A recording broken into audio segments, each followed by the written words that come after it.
YCP party వాళ్ళు తాము ఖచ్చితంగా నమ్ముతాము అని బేస్ అవుతున్నటువంటి సర్వే ఏంటంటే ఆరామస్థాన్ సర్వే.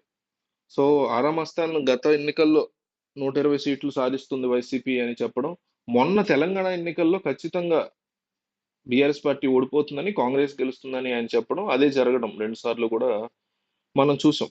సో అందువల్ల వైసీపీ వాళ్ళు ఆయన యొక్క సర్వేని గట్టిగా నమ్ముతున్నారు. మిగతా ఎగ్జిట్ పోల్స్ కాస్త పెద్దవి అనుకున్నవి అన్ని కూటమి వైపు నిలబడ్డా కూడా ఇది బేస్ చేసుకుని వాళ్ళు చాలా కాన్ఫిడెంట్ గా ఉన్నారు. అయితే ఈ ఆరామస్థాన్ సర్వే విషయంలో కూడా ఇప్పుడు ఒక బిగ్ బ్యాడ్ న్యూస్ వీళ్ళకి వినిపిస్తుంది. అదేంటంటే అంటే తెలుగుదేశం వాళ్ళు చెప్తున్నటువంటి ఒక లాజిక్, దాని గురించి చెప్దామని వీడియో చేస్తున్నారు. ఏమంటున్నారంటే తెలుగుదేశం వాళ్ళు ఎగ్జిట్ పోల్స్ లో పెద్ద పెద్ద ఎగ్జిట్ పోల్స్ అన్నిట్లో కూడా కూటమి వచ్చిన ఒక్క ఆరామస్థాన్, పెద్ద వాటిలో ఒక ఆరామస్థాన్ మాత్రమే మీకు సపోర్ట్ గా చెప్తున్నారు, బానే ఉంది.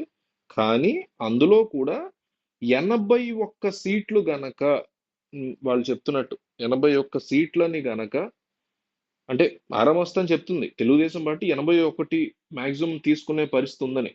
సో అటు ఇటు అయ్యి 80 దాటితే గనక, అంటే 81 అట్లా వస్తాయి, ఆరామస్థానే చెప్తున్నారు వస్తాయని, వస్తే గనక 88 కదా మ్యాజిక్ ఫిగర్, అమిత్ షా రంగంలో దిగుతాడు అంటున్నారు తెలుగుదేశం పార్టీ వాళ్ళు. ఇప్పుడు మీకు తెలంగాణలో బొటాబొటి సీట్లు వచ్చినా అక్కడ వచ్చిన బీజేపీకి కాదు, అవతల బీఆర్ఎస్ కి. కాబట్టి కొనుగోలు వ్యవహారాలు ఇవి ఏం చేయకుండా ఊరుకుంది బీఆర్ఎస్. అదే బీజేపీకి వచ్చి ఉంటే ఒకసారి ఊహించుకోండి, 60 మ్యాజిక్ ఫిగర్ కి 64 గనక కాంగ్రెస్ కి వచ్చి, అవతల మిగతా నెంబర్స్ గనక ఓన్లీ బీజేపీకి వచ్చి ఉంటే కన్సాలిడేటెడ్ గా, అక్కడ త్రిముఖ పోరు కదా. ఇటు ఆంధ్రప్రదేశ్ లో ఆ రాష్ట్రంలో త్రిముఖ పోరు కాదు కదా, ఆ రాష్ట్రంలో ద్విముఖ పోరే, అలయన్స్, కూటమి వర్సెస్ జగన్మోహన్ రెడ్డి. సో ఆ పరిస్థితుల్లో ఎయిదర్ ఇటు ఉంటారు లేదా అటు ఉంటారు. తెలంగాణలోగా మూడు వైపులా ఉండరు కాబట్టి బీఆర్ఎస్ నుంచి తీసుకుని బీజేపీకి మళ్ళీ అట్లా అంత పెద్ద ప్రోగ్రామ్, అండ్ తక్కువ సీట్లు వచ్చాయి కాబట్టి బీజేపీకి.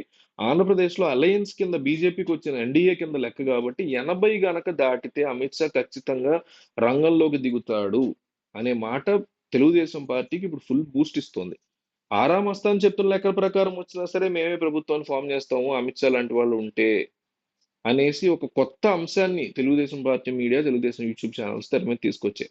సో అందువల్ల ఎగ్జిట్ పోల్స్ అసలే తలనొప్పిరా బాబు, ఇబ్బంది పడుతున్నాం అనుకున్నటువంటి జగన్మోహన్ రెడ్డి పార్టీకి ఇది ఇంకొక బ్యాడ్ న్యూస్ గా రాబోతోంది అనేటువంటి మాట. అంటే ఆరామస్థానం చెప్తున్న లెక్కలు వచ్చినా సరే ప్రభుత్వాన్ని మాత్రం మేమే ఫామ్ చేయగలుగుతాము, అవతల నుంచి ఎమ్మెల్యేలు ఇటువైపు వస్తారు, ఎందుకంటే అవతల ఎన్డీఏ ప్రభుత్వము, అమిత్ షా, మోడీ దేశంలోనే భారీ సంఖ్యతో మూడోసారి ప్రభుత్వంలోకి రాబోతున్న మోడీ వైపు నిలబడడానికే ఎమ్మెల్యేలైనా ఆసక్తి చూపిస్తారు కదా అనే లాజిక్ ను వాడుతున్నారు తెలుగుదేశం వాళ్ళు. సో ఇది సాధ్యమా కాదా?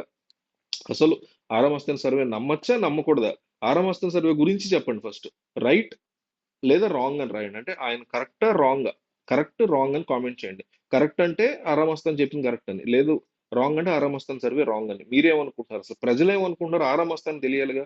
ఆయన ఈ వీడియో చూస్తే ఆయన క్లియర్ గా అర్థం కావాలి కాబట్టి మిస్ అవ్వద్దు, కామెంట్ చేయండి.